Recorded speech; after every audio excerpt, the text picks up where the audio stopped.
अस्सलाम वालेकुम दोस्तों, तुसी वेख रहे हो मेरा पंजाब टीवी ते मैं तुहाडा मेज़बान मुहम्मद लतीफ़ खरल। दोस्तों सब तो पहले अपने चैनल करो सबसक्राइब ते नाल बैल आइकन करो प्रेस ताकि साडी हर नई आने वाली वीडियो दी नोटिफिकेशन सब तो पहले तुहाडे वीरां तक पहुंचे। दोस्तों रोजाना की निस्बत अज भी तुहाडा वीर तुहाडे वास्ते एक गाय की वीडियो लैके हाजिर होया। उम्मीद करांगे इंशाअल्लाह तुहानू ये वीडियो पसंद आएगी। साडी लोकेशन तहसील हारीवाला, जिला पाकपतन शरीफ, चक नंबर 30 कोदपुरा 30 भी है ना जी, 30 भी कोदपुरा। इस टाइम असीं उत्थे खड़े हाँ। भाई हुमैर शाह उन्हां दी गाय दी वीडियो लैके हाजिर होया। इन्हां दा नंबर भी जिहड़ा वो तुहानू इंशाअल्लाह देंगे।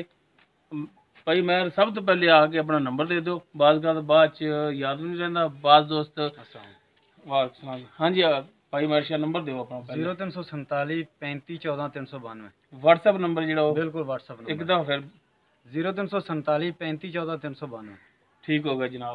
हुण जनाब भाई सरफराज दिखाओ गाय, बाकी फिर गल्लां जिहड़ियां शाह जी होरां नाल कर लांगे आपां। भाई ये मुकम्मल कद गाय दा तुहाडे सामने, रंग नस्ल जात जो कुछ है भरावां दे सामने। ये सूण वाली है, किनवा सूबा सूण है, किन्ने दिन लैग सूण दे विच, ये सारियां गल्लां जिहड़ियां ने भाई हुमैर शाह नाल कर लांगे। दरम्याने कद विच कोई लम्मा चौड़ा कद नहीं है। तुहानू कि जी कोठे तक कद जा रहा, मेरे सिर तो उच्चा जा रहा, दरम्याने कद दे विच। बाकी की इहदा हिसाब किताब वो सारियां गल्लां भाई मैर तो पुछ लांगे। माशाअल्लाह मोटा थान लग्या, सोहना थान लग्या, चारों थान इक्को जे ने। लो जी माशाअल्लाह हवाना इहदा पिछे तक जा रहा। माड़ा जा शाह जी इन्होंने टोर के दिखाया जी, भजावना नहीं टोर के दिखाया जी।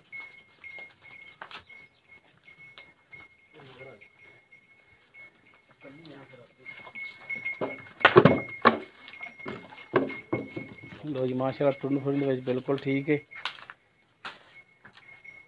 फिर ठलो है शाह जी भरावां ने करा दी है तसलियां एक दफा फिर खलोजा करमा लिए नहीं कुछ कहते।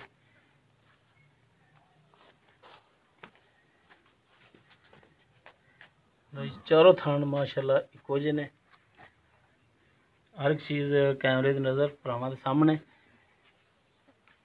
बाकी जो कुछ है वो कैमरे की नज़र हो गया जी। बाकी हुण शाह जी नाल गल कर लैने ते पुछ लैने।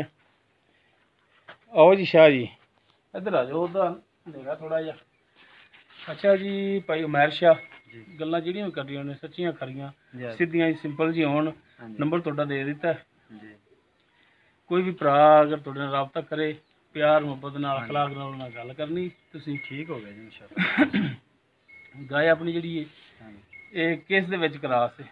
ये जी साहीवाल है, कोई 2 आने विच क्रास है ते दूसरी साहीवाल। ज्यादा साहीवाल है? हाँ जी। थोड़ी जिहड़ी वो विच क्रास है? हाँ जी थोड़ी क्रास। ये हुण जैनमन किनवा सूआ है, किनवा सूआ सूना है ते किन्ने दिन लै जाएगी सूण दे विच? ये जी तीसरा सूआ सूना है ते तकरीबन कोई 2-4 दिन ही कढेगी। तीसरा सूआ 2 तो 4 दिन इहदे दरम्यान हो सकदा है सूप। हाँ बिल्कुल जी सही हो गया। ये हुण लियांदी आपां खरीद करके ही है? बिल्कुल ठीक है। अपनी घर दी ते है नहीं जी? कोई माड़ा मोटा तो पिछों पुछया होना है कि किन्ना कुछ दुध करदी, थणा थुणा दी साफ है?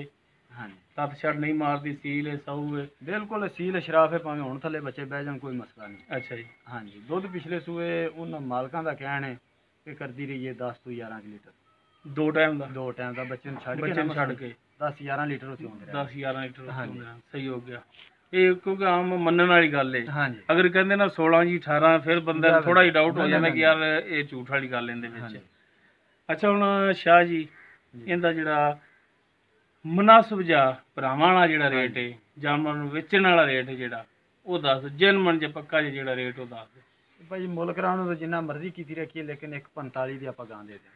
1,45,000 दी गां देओगे तुसीं? जी बिल्कुल। बाकी अगर इहदे विच भी कोई भरा कवे कि यार साडे नाल मेहरबानी करो, शफकत करो, फिर सानूं कोई किराया पैंदा है ते वो तो फिर मेहरबानी करोगे? कोई माड़ा मोटा एक है कि लेस कर लांगे, ज्यादा नहीं। अच्छा थोड़ा बहुत करोगे? थोड़ा बहुत मगर कर लांगे इंशाल्लाह, कोई मसला। मेहरबानी, बहुत मेहरबानी जनाब। दोस्तों उम्मीद करांगे तुहानूं साडी अज दी वीडियो पसंद आवेगी। अगर साडी वीडियो पसंद आवे लाइक करना, शेयर करना और अपने कॉमेंट्स का इजहार करना। साडा व्हाट्सएप नंबर 0321 57 29 251। इस दे नाल ही अपने मेज़बान मुहम्मद लतीफ़ खरल नूं दिओ इजाज़त। इंशाअल्लाह मिलांगे अगली वीडियो च। अल्लाह हाफ़िज़।